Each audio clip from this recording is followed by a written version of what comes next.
Hello. G'day, mate. How are you? Yeah, not bad. It's been a while since I spoke to you. I've been in Bali. You've been away. Yeah, and now we're back here in the grips of terror alert. Yes, we are going to talk about the terror stuff. What's the latest there? A bit scary.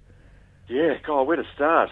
I suppose, look, things have been bubbling away overseas for several weeks, if not months now, and we have joined this international coalition in at least participating in airstrikes on various sites in Iraq, particularly in northern Iraq. We've got some of our personnel now based in Dubai and other spots around the Middle East, joining in those airstrikes of ISIS targets in Iraq, but as well, just in the last 48 hours or so, the mission has extended into Syria. We're not part of that mission in Syria. That is being led by the US, but I suppose it's a pleasing development that they've also called in a coalition of 5 Middle East countries as well that include Saudi Arabia, Jordan, Qatar, and a couple of others. So at least this isn't just an entirely West-driven offensive into targets in Syria. So that's what's happening overseas. Tony Abbott's been in New York at a meeting of United Nations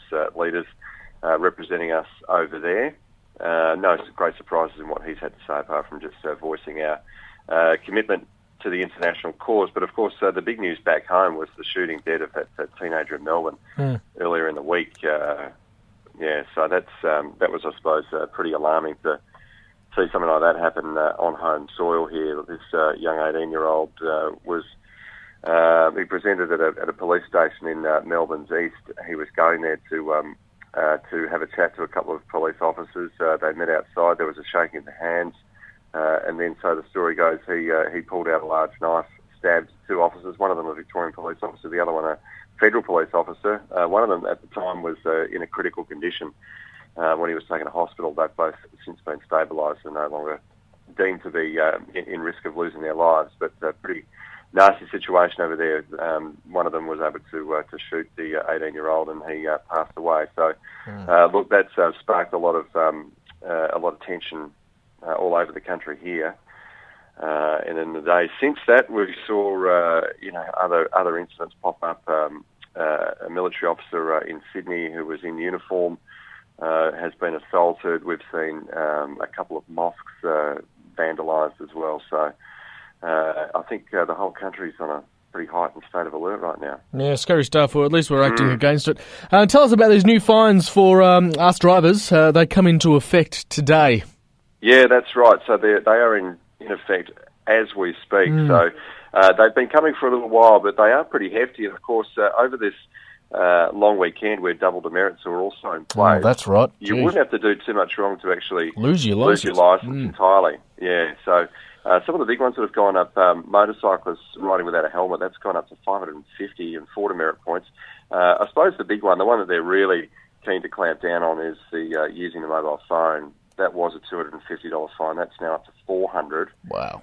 Speeding fine's gone up to, even for just a fairly low or mid-range fine, if you're 10 to 19 k's over, that's gone from 150 to 200.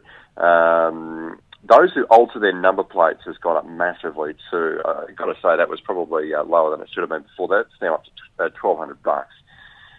So that's quite a big one. But I think the mobile phone one is, yeah, exactly. And the police have got these new long-range cameras now too, where they reckon they can see clearly enough from about 700 metres away to see if a driver is on their phone or not wearing their seatbelt. So, if you're driving along on the phone and speeding over the next few days and you get pinged, 3 demerits suddenly becomes 6 times 2, 12 points.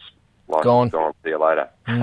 Jeez. So might be an unhappy long weekend for a few people, I reckon. It might be. Hopefully not us. Now, this is one of the scariest diseases I've heard of in a very long time, probably ever, the Ebola virus, and we had a scare in Perth just a few days ago. Yeah, horrible disease. It still has about a 50% mortality rate, so it's causing massive problems in West Africa, and I suppose for people who have travelled to West Africa and then taken the virus home with them to wherever it is that they've come from originally. We had a scare earlier this week. A woman who had spent some time in West Africa, she'd come back about 10 days prior to that and presented with symptoms in the early stages. They are similar symptoms that you would associate with, with a bad flu or something like malaria.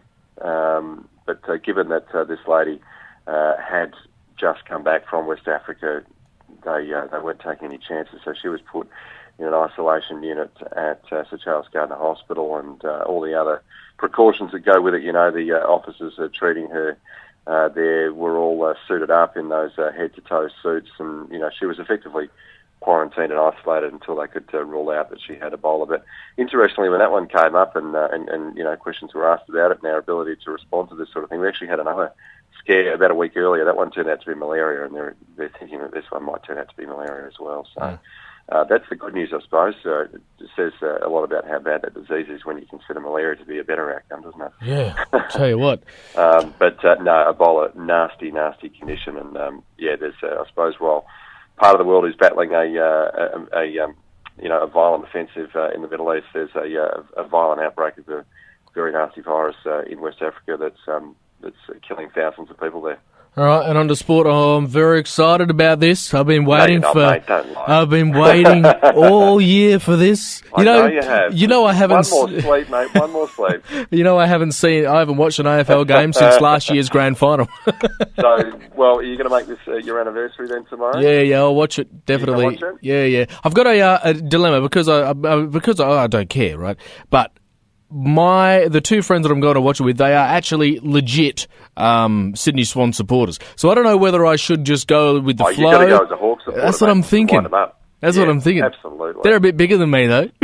That's all right, mate. They go to the gym sort of more often than I do. More frequently than you, Paddy. Yeah. So, but I think just to ruffle the feathers, I think I will be going for the Hawks tomorrow, just for the hell of it. Absolutely. Well, it's bird versus bird, isn't it? The Hawk versus the Swan. Who are you going to back in that? You've got to go to Hawk, don't you? Who are you going? Well, look, I think I'm going to be boring and say that I reckon the Swans will win. Everything just points to a Swans win. Better preparation. They have been the better side over the year.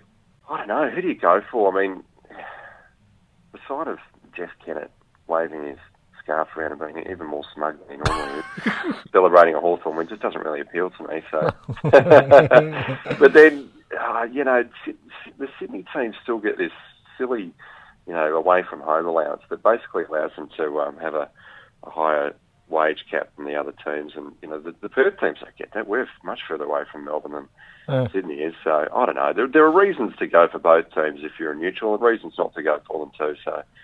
I think your approach is the most sensible. Wherever you are, go for wind the up opposite. the other people who are there and go for the other team. So, excuse my ignorance, but who's at the top and who's the second? Like, who's the underdog in this game? Sydney will go to the game as favourite. Okay, well, yeah. Australia loves to, in general, we love to support the underdog, so go the Hawks. Absolutely, exactly. Get on board the underdog, mate. That's it. All right, Tim McMillan back on 9 News tonight. We look forward to seeing you then. Thank you. Thanks.